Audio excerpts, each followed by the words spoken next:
Welcome to LearnHowToQuilt.com. I'm Ann, and today I'll show you how to use up some of your scraps to make these granny squares. In the second video in this two-part series, you'll get some tips for sewing these squares together into a table topper. And added plus. In this video, you'll also learn how to match intersections without pinning, and you'll find out about a fun way to experiment with color. Try one block or a bunch. Add more rows and make a quilt, or try framing the individual blocks. No matter which project you decide to make, you'll come out ahead with a new block and some new quilting techniques to add to your skills bank. I've divided this video into these sections. If you'd like to skip ahead or maybe go back and review a topic, you'll find the links below. You'll need your regular sewing supplies along with a stiletto or another sharp object like these scissors. As I said in the intro, you can use your scraps to make these granny squares. In this demo, I'm using 1.5-inch squares, finish size, which are 2-inch cutting size, but any size square will do. If you don't have any scraps, you'll need about 1/8 of a yard of 6 different fabrics. Now each of these are more than 1/8 of a yard. They're fabrics that I already have at home, but you can try out this method using bolts. Just lay them side by side and decide if you like how they look. I think I might readjust some of these. Maybe take this one out, add something different here. We'll see. I use this block to teach a beginning class on color. I cut up squares and then store them in these plastic containers. Then I can use them like crayons or paint chips. Before you start, make sure all your fabrics have been pressed. Organize your scraps to cut out 2-inch squares. I use a little 2-inch scrap of paper to help me determine which scraps will work. I can see on here, I can get, let's see, 1, oh, maybe 2, nope, 1 square out of this, and I'll be able to get a couple out of that. Don't worry about how many you have, because for some rows you only need 1 to 4 squares. So I folded this into 4s. Make sure that you're cutting on the straight of grain or cross grain whenever possible. So I look at this piece and I think this is the straight of grain and cross grain, but I see, oh wow, that's really stretchy and that's really stretchy. That's actually the bias. The straight of grain is along here and the cross grain is here. So I'll stack all these. And let me line this up on my board just to sort of double check that I'm cutting everything right. And my ruler lines are also lined up on my board. And I have a number of 2-inch squares. Strips are great for speeding up your cutting. You can fold them or just cut by themselves. Line them up on your board, trim the ends, and then cut 2-inch segments. If you're using 1/8 of a yard of purchased fabric, trim off the edge and then cut a 2-inch strip. This strip will give you about 20 to 21 2-inch squares. After cutting, organize your squares into piles based on each fabric. I have more than 6 fabrics in here, so I can play around with different fabric combinations. Start in the center and then add a row. I'm not sure if I'm going to like those polka dots. So let's try this. Now add another row. This blue really stands out against that white. Let's try another row. I'm not sure if I like this one in there. Let's try one that's got a little bit more red. I'm not sure if I like that. So I can move these around. Maybe put red in there. Try a different color or value in the next row. I'm not sure if I like that. Let's try something different. I really like how these looked in there. Let's try it on this row. If you can't remember when you start changing these around, you can always take a photo after each set and then compare the photos later. I think I like this one best. Now there's no right or wrong, it's just personal preference. Arranging these squares, you can play around with the color, pattern, value, and the amount of times that the fabric is repeated. You'll see how each of these can change the look and feel of your block depending on the fabric next to it. Fabrics with the same colors, values, and patterns tend to blend together. Change the color, but not the value. You'll still get some blending, but you'll see a little bit of difference between the blocks. If you want to tone down a square, add a block of the same value next to it. Placing all similar patterns together, they won't stand out as much as if placing it all by itself. The squares in the outer row are going to stand out more than the squares in the center because there's more of them. So if I want this block to be more blue dominant, I'll continue with blue in the outer rows.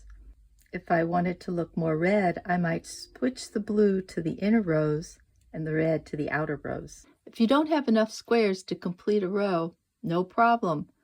Just add a different fabric where the other one's missing. There's so much going on in these squares that you don't notice like you would in another block.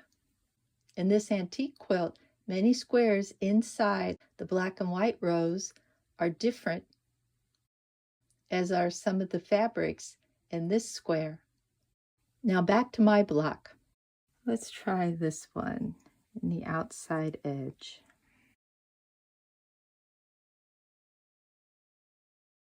I like that.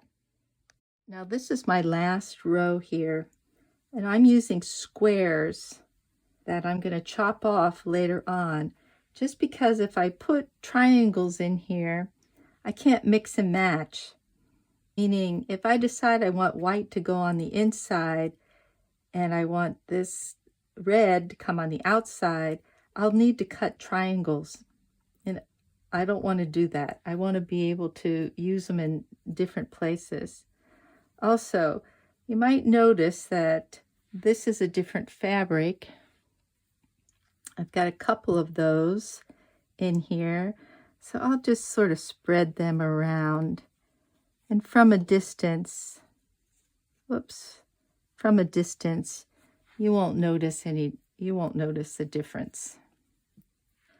When you find the pattern that you like, make sure you take a photo that you can refer back to later. You'll be sewing in these diagonal rows.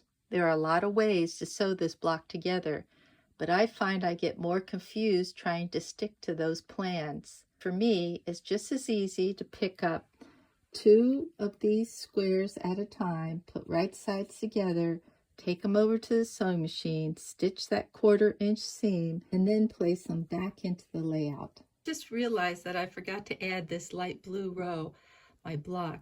Double check with my photo, and everything looks good. Take 2 squares, put right sides together. I like to line them up all the way around. I'll be sewing with a 1/4 inch seam. I have a 1/4 inch foot on my sewing machine, so it makes it easy for me to line everything up. If you're interested in quilting, make sure you purchase one of these for your machine. Start with the leader, which is a scrap of fabric. I'm using red thread so you can see, but you'll want to use a neutral color thread. So I'm making sure to keep this fabric on that 1/4 inch line.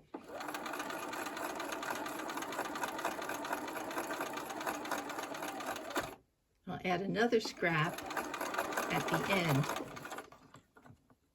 Now before you go any further, make sure and check that 1/4 inch seam. And I see that when I have this on that 1/4 inch line, everything looks pretty good.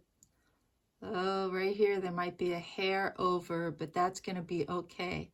On this block, it's important that you sew an accurate and consistent 1/4 inch seam. I'm not going to press it now. I'll do that later. Bring it back down to my layout. It's hard. I think it's hard for you to see here. Let me put this up. The next square that needs to be sewn is here. Put right sides together. Want to line up, not just here, but on both sides.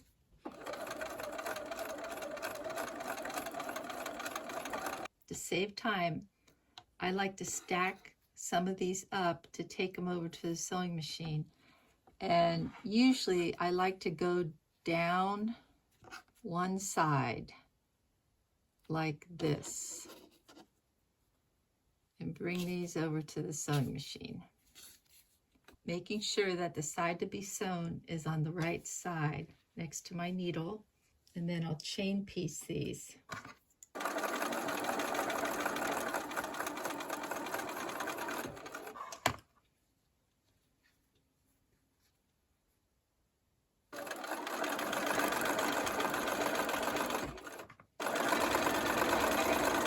Sometimes I get one that's off a little like this, and I can go back to the cutting board and try to figure out which one's exactly right, but to save time, I just sort of scoot this in the middle, and now I'm only off just a tiny bit on each edge, and then I'll sew it like that.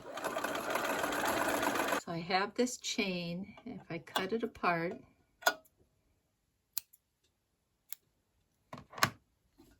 I can lay these right back where they belong. So I can take the next one, put right sides together, stack these up by the sewing machine. The side that I'm holding in my hand is the side that gets sewn. Put right sides together, line everything up, and stitch.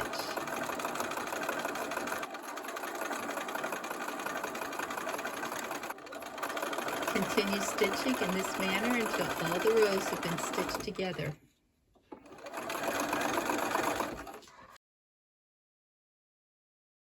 After all the rows have been sewn together, press. Start in the center row and press all the seams in one direction. Press the rows on either side of the center in the opposite directions.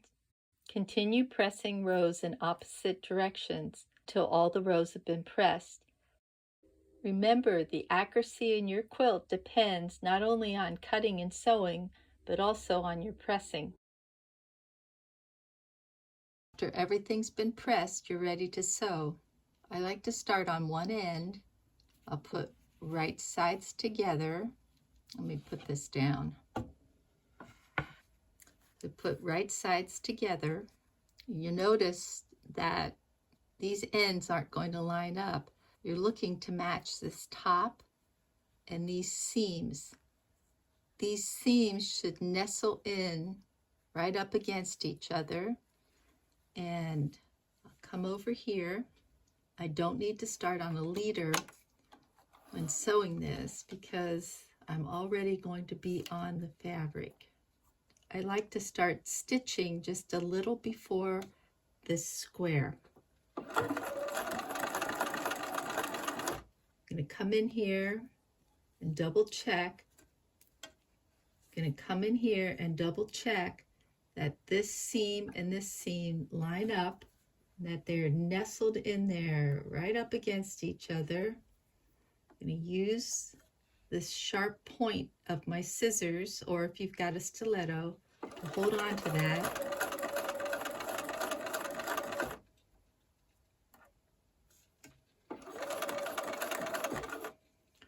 I'm going to come and check on this seam to see if they nestle in right up against each other. I'm going to hold on to that with this sharp point.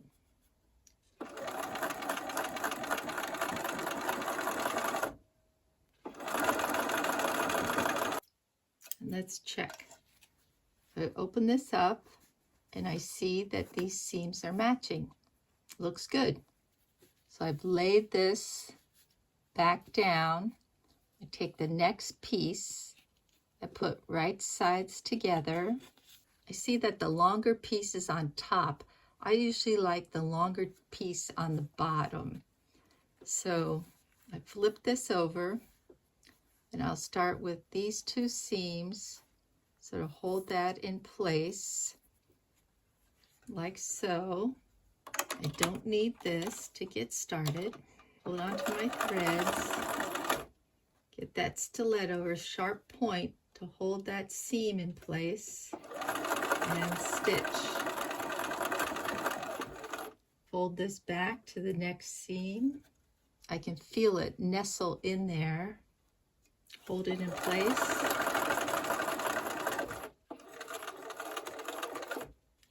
Come to your next seam. Hold it in place. Next seam, I can sort of feel it, that it's nestling in there.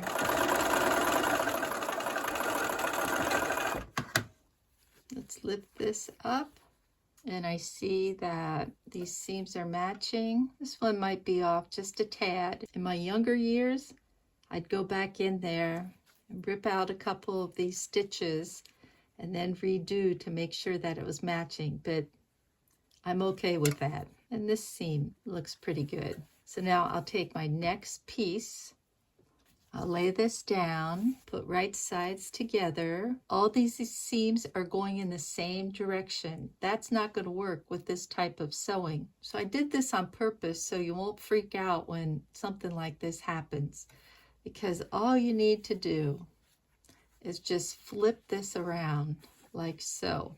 And now you can see that those seams are going in opposite directions. Another problem that might occur is they'll start with both of the first blocks together, and on this block you can't do that. Remember to move this over one block when you get started. If you're not sure, you can open it up, double check to make sure everything's where it's supposed to be, and stitch.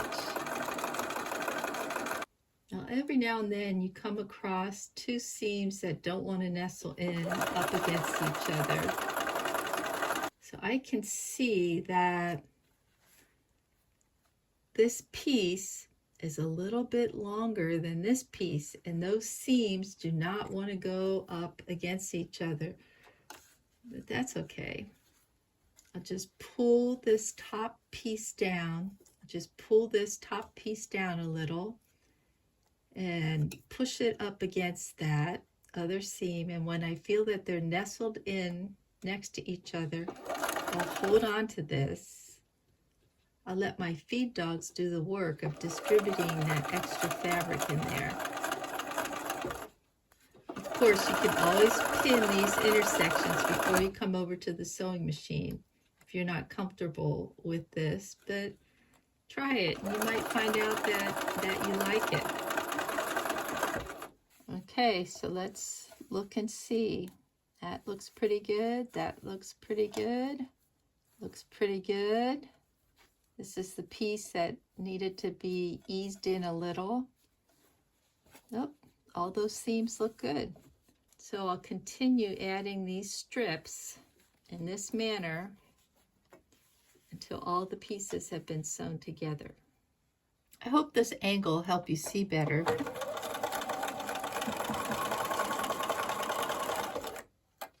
Holding on to that. Now I'll move to the next two seams right here. They'll nestle up next to each other. I hold on to that seam.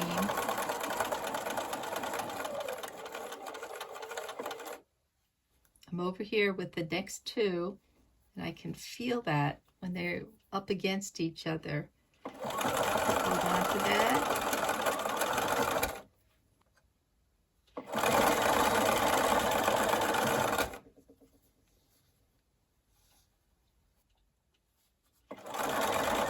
The more you do it, the easier it gets. If you decide this isn't for you, then just go back to pinning those intersections. Okay, that's looking good. Oh, this might have come over a little, but I'm okay with that. Let's see. It's looking good. This one might be a little off, but once again, I'm okay with that. Let's see these last ones. Looks good. Oh, this one might be just a little off. I'll continue sewing in this manner till all the rows have been put together. Then I have these two corner pieces. So I put right sides together. I want this piece to line up so that there's about 1/4 of an inch on this side and 1/4 of an inch on that side.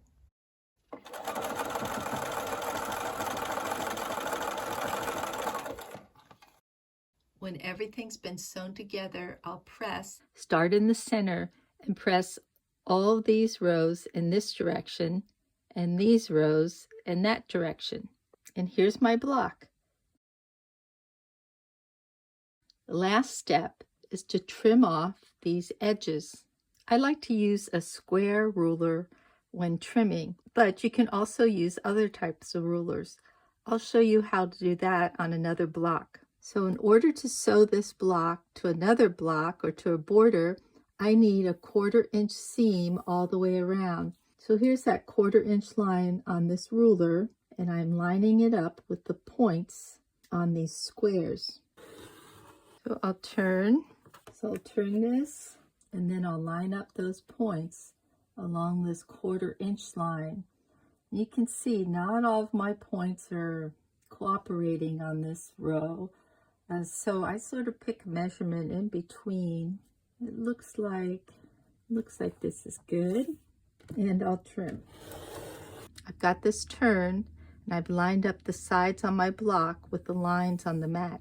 Now each of these blocks should measure 11 inches by 11 inches unfinished size. So I've got 11 inches down here and 11 inches over here, and I can see that this 1/4 inch line is lining up here, but it's a little off on some of these. Sometimes if I didn't do such a good job of pressing, these get off. So if I tug at them a little, sometimes that helps. And here's my last side. I've got it lined up on 11 and 11. And here's my completed block.